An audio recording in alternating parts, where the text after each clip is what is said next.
After the horrific trail of destruction left by the invasion of Tyranid Hive Fleet Behemoth, the Imperium was left relatively untroubled by the Tyranids for over 200 years.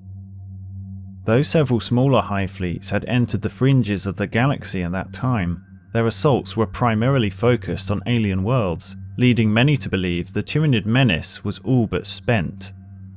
Nothing could have been further from the truth. By early 990 of Millennium 41, a new Tyranid invasion had descended upon the Imperium of Man. It would be designated Hive Fleet Kraken.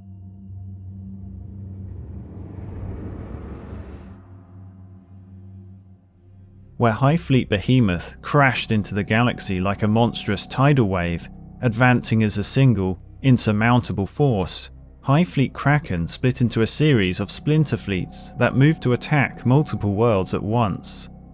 This made the Hive Fleet especially difficult for the Imperium to deal with, as they could no longer combine their defensive forces. As many planets came under assault at once, multiple sectors needed to be reinforced, leaving some systems severely under strength and ill-prepared to face the oncoming terror. Kraken's pattern of attack afforded the hive mind another significant advantage. It served to amplify the effect of the shadow in the warp, cutting off communication efforts and leaving some planets completely isolated, unable to call for aid or warn nearby systems of an impending attack. Entire sectors were silenced simultaneously, isolated by the Tyranid's choking influence. Only months after the onslaught had begun did accounts begin to reach the wider Imperium. Grim tales of entire sectors sown with poisonous spores and hulking bioforms bursting forth from the shadows, ripping and tearing their victims to shreds with razor-sharp talons and monstrous claws. Reports filtered in of billions of creatures swarming across the face of defenseless worlds, devouring everything in their path. Seen on a galactic scale, Hive Fleet Kraken was attacking across a front that spanned thousands of light years, making defense preparations almost impossible. The Imperium was forced to concentrate its forces on the most strategically important worlds, whilst others were evacuated or simply abandoned to their fate. Prior to Kraken's invasion into the galaxy, the Imperial forces had only experienced the unrelenting battering ram of Hive Fleet Behemoth, and was caught completely off guard by the next stage of the Tyranid invasion. Where Behemoth hurtled on a direct path towards the galactic core, crushing all in its path with the sheer ferocity of its advance, Hive Fleet Kraken employed a level of cunning and strategy that threw its opponents into terrified confusion. Hive Fleet Kraken is known for its ability to outflank and surround its prey, all the time learning their tactics and formulating devious adaptations to counter them. Unlike Behemoth, Kraken will rarely engage its prey head-on. Instead, its questing tendrils of vanguard organisms will strike from the shadows, probing for vulnerabilities. Once such a weakness is found, the Hive Fleet will exploit it with ruthless precision, concentrating its swarms to harry and pull the enemy formations apart, where one by one they can be picked off and devoured. For the first time, the Imperium was exposed to the true predatory intellect of this savage Xenos race. Despite the seemingly dire threat Kraken posed to the galaxy, hope still remains like a glimmering light shining in the darkness of war. Several Space Marine chapters endeavoured to save those worlds the wider Imperium had abandoned. They brought the fight to the Tyranids in the manner that only a Space Marine could, launching surgical strikes and boarding hive ships to bring them down from the inside. Some chapters, such as the Scythes of the Emperor and the Lamenters, paid for their bravery with heavy losses, their once proud chapters reduced to a few scattered remnants, while some, such as the Knights of Eternity, were entirely destroyed. Yet, no matter the valiant efforts of the Imperium, the sheer mass of Tyranid lifeforms was overwhelming, and they plunged ever deeper into the galaxy. The questing tendrils of Hive Fleet Kraken eventually converged on Ichar IV, a hive world that some years earlier had been host to a gene stealer infestation that until now had been lying dormant beneath the underhives. The synaptic presence of the encroaching hive fleet caused thousands of clawed attack beasts to burst forth from their dormant stasis in support of the invading organisms. Defensive perimeters were caught off guard and quickly overrun by the scuttling horrors that had lurked patiently in hiding for so long. As ever more spore clusters rained down from the skies and made planetfall, the surface of Ichar IV rapidly turned into a carpet of ravenous predators. Kraken wasted no time in deploying its larger bioforms in the first assault wave. Not merely the gaunts and gargoyles common to the vanguard of Hive Fleet behemoths' attacks, but hulking monsters such as exocrines and tyrannofexes. Worse still, giant biotitans now stalked the surface of the beleaguered planet. Hive Fleet Kraken had descended on Ichar IV with the full horror of the Great Devourer. The situation was dire, but Ichar IV was not yet lost. Forewarned by the previous infestation, Marneus Calgar, chapter master of the Ultramarines, led his forces into battle to save the Ichar system. Upon arrival, Calgar's fleet inflicted crushing damage on the Tyranid Hive ships encircling the planet, punching a path through to the surface.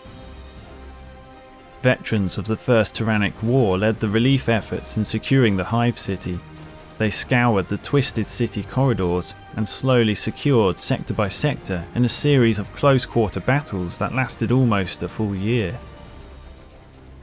Responding to the Ultramarines' progress, the hive mind spawned a creature of darkest nightmares to turn the tide of war, the Swarm Lord.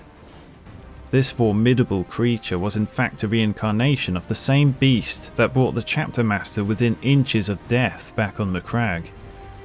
This time, however, it would be Calgar who emerged the victor, slaying the beast in a savage and bloody confrontation.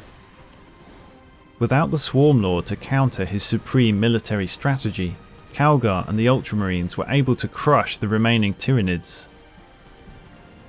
Although the Ultramarines had been triumphant, victory had come too late to save Ichar IV, which was now little more than a smouldering ruin, a world sacrificed so that thousands more might endure. Perhaps worse for the Imperium, the hive mind would again absorb the consciousness of the Swarm Lord, and having learned from its defeat, its next reincarnation would prove to be the most dangerous ever encountered. Meanwhile, as the Imperium was battling one tendril of Hive Fleet Kraken on Ichar IV, another was fast approaching Iyanden, one of the largest and most populous of the Aeldari craftworlds. Iyanden's gifted farseers had long foreseen glimpses of an approaching doom, glimpses that would later be confirmed by the craftworld's rangers who reported the oncoming threat. A large tendril of Hive Fleet Kraken was headed directly towards Iyanden. It was too fast to outrun, and too large to be contained by a mere battle line. Farseer Kelman, spiritual leader of Iyanden, rallied his forces and declared that they would have to remain united and fight together if they were to stand a glimmer of hope. The entire craftworld hastily began preparations for war, and in a sacred ritual, the avatar of the bloody-handed god was awoken. It would be here, amidst the eldritch architecture and within Wraithbone halls, that the most bloody conflict yet between the Aeldari and the voracious forces of the hive mind would occur. Kelman was well aware that the approaching hive fleet vastly outnumbered the Aeldari defenders, and took drastic measures to ensure their survival. With a heavy heart, he ordered the Ghost Warriors to be brought forth. Under normal circumstances, this act would be considered extremely distasteful, but Farseer Kelman had little choice, as the terrible threat posed by Hive Fleet Kraken was far too great. The spirit stones of Iyanden's ancestors were extracted from their resting places, and installed into the wraithbone shells of mighty war constructs to fight alongside their still living children. Without the Ghost Warriors, the Tyranids would have surely overwhelmed the craftworld, but by waking them from death, Kelman risked all the accumulated wisdom and memories of Iyanden itself. The first Tyranid swarms would begin their assault on the craftworld of Iyanden 20 days later. By then, the craftworld had already been enveloped for over a week by the shadow in the warp. The Tyranids approached the giant craftworld like a vast swarm of locusts, thousands of bioships attacking in unrelenting waves. Iyanden's formidable space fleet made short work of the initial waves of invading organisms, using the immense firepower at their disposal. But as the battle raged, the Aeldari began to succumb to the war of attrition, and the jaws of the Great Devourer closed in on the craftworld. Due to their limited numbers, the Aeldari chose to avoid engaging in attrition warfare, and the ability of the craftworld's forges to repair and replace lost spacecraft was quickly outpaced by the savagery of the deep space battles. At this point, the Aeldari fleet had prevented any hive ships from reaching Iyanden's surface, but it seemed that the hive mind was merely testing their defensive capabilities. Not long after the initial attacks, Kraken launched 2 huge attack waves in rapid succession, swarms that dwarfed all previous assaults combined, completely overwhelming the remaining Aeldari vessels.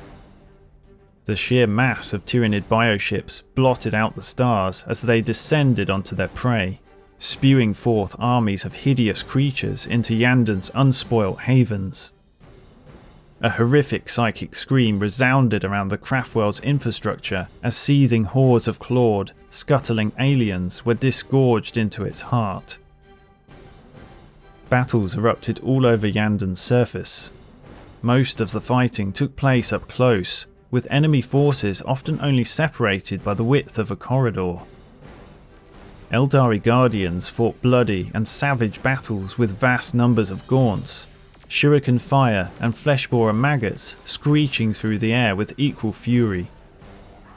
Aspect warriors and Wraithguard attempted to slice their way through the massed swarms of Genestealers and Tyranid warriors that flooded in through the arterial corridors. Monstrous Tyranid Carnifexes advanced and clashed with ancient Wraithlords, as towering Wraith Knights battled tunnelling Trigons that had burst forth from the underground. Even the graceful Phantom Titans were opposed by hulking Tyranid Biotitans in battles of monumental proportion. High above the war zone, swooping gargoyles and bat-winged harpies dominated the skies as Aeldari hawks and jet fighters engaged them at breakneck speeds. Battles even raged beyond the material realm, as Zoanthropes and Warlocks harnessed the powers of the warp to sear flesh and distort reality. The Aeldari defenders had no place to hide, no sanctuary that the Tyranids could not breach, and no warrior or weapon of war that the rapacious invaders could not match. It was not long before the Aeldari's arisen dead outnumbered their living. The Aeldari warriors sold their lives dearly, exacting a terrible toll in Tyranid corpses, but it was seemingly not enough to halt their relentless advance. First, the Fortress of Tears fell, then the Shrine of Azurion was lost. Worst of all, the Forests of Silence, which were of significant spiritual importance to the Aeldari, were completely overrun and ravaged by the unstoppable Tyranid hordes. It's said that many of the Aeldari wept tears of rage and sorrow after witnessing the utter desecration inflicted on their precious forest shrine, realizing that they now stood on the brink of annihilation.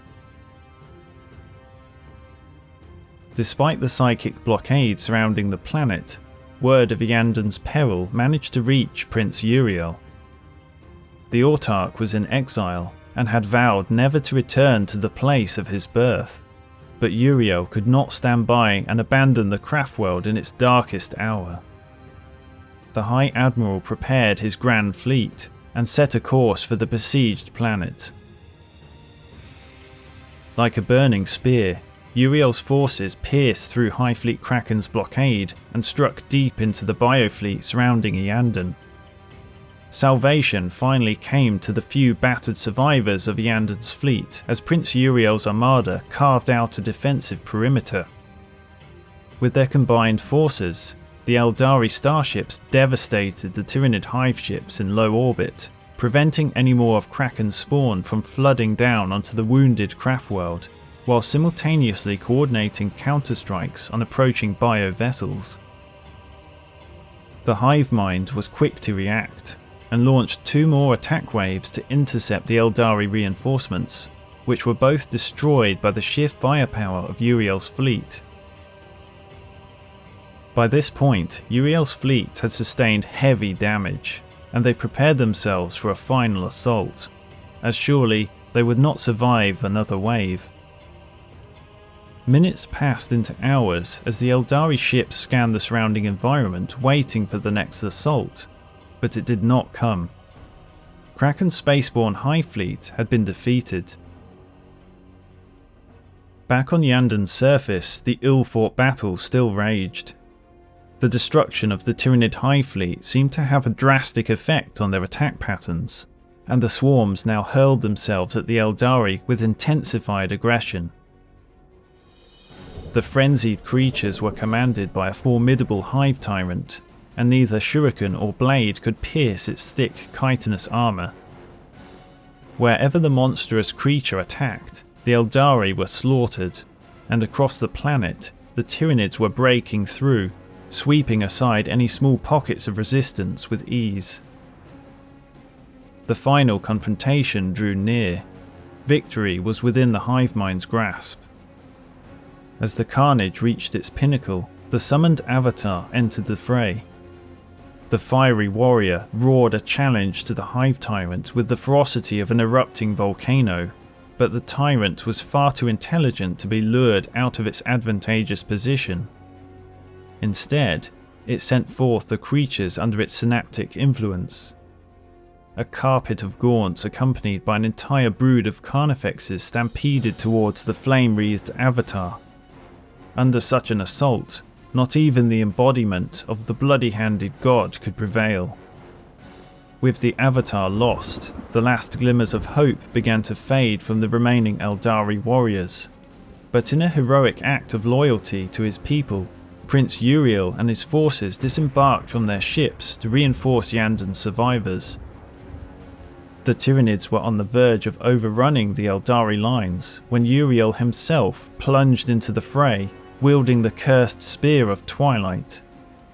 This ancient weapon possessed such power that it would eventually burn out the life force of any who wielded it. With the fate of Iyanden resting on his shoulders, Uriel knew that drastic measures had to be taken in order to defeat the Tyranids, and was willing to sacrifice not only his life, but also his immortal soul. The Hive Tyrant homed in on its new challenger, and with one fluid motion, Uriel thrust the Spear of Twilight straight into the tyrant's gaping maw and out through the back of its skull. With a final howling scream, the tyrant collapsed and died at Uriel's feet. The synaptic network was severed. The swarms of creatures ceased to attack as a coordinated wave and reverted back to their instinctive behaviour. This provided Uriel's forces with an opening to launch a series of counter-offensives. The remaining swarms of Xenos invaders were systematically hunted down and eliminated. The Tyranid assault on Iyanden was over. Although Hive Fleet Kraken had been defeated and the Aeldari craftworld had been saved, the victory came at great cost. Iyanden had been ravaged and now stood in ruins. It was estimated that 80% of the planet's population had been wiped out, a terrible blow for a fragile race already on the verge of extinction. Farseer Kelman, who had led the initial defense, was among the fallen and had been slain in the thick of battle. he was found surrounded by the bodies of a dozen Tyranids whose remains bore the marks of psychic fire. Worse still, all the souls contained within the pillaged spirit stones that had been destroyed by the Tyranids would be forever lost. A disaster that Iyanden could never truly recover from. The Aeldari had learned a painful lesson and would never again underestimate the threat of the Great Devourer. Hive Fleet Kraken was now little more than splintered fragments of its former might. Its defeat was not entirely down to the victory on Iyanden, nor the actions of the Ultramarines on Ichar IV. In truth, the Aeldari and the Imperium had been fighting as unwitting allies. Had the tendrils of Kraken not split its forces to strike in two locations at once, the Ultramarines' victory at Ichar IV would have been impossible, and the Aeldari defenders on Iyanden would have been completely overrun, allowing Hive Fleet Kraken to grow in biomass and become a truly unstoppable force.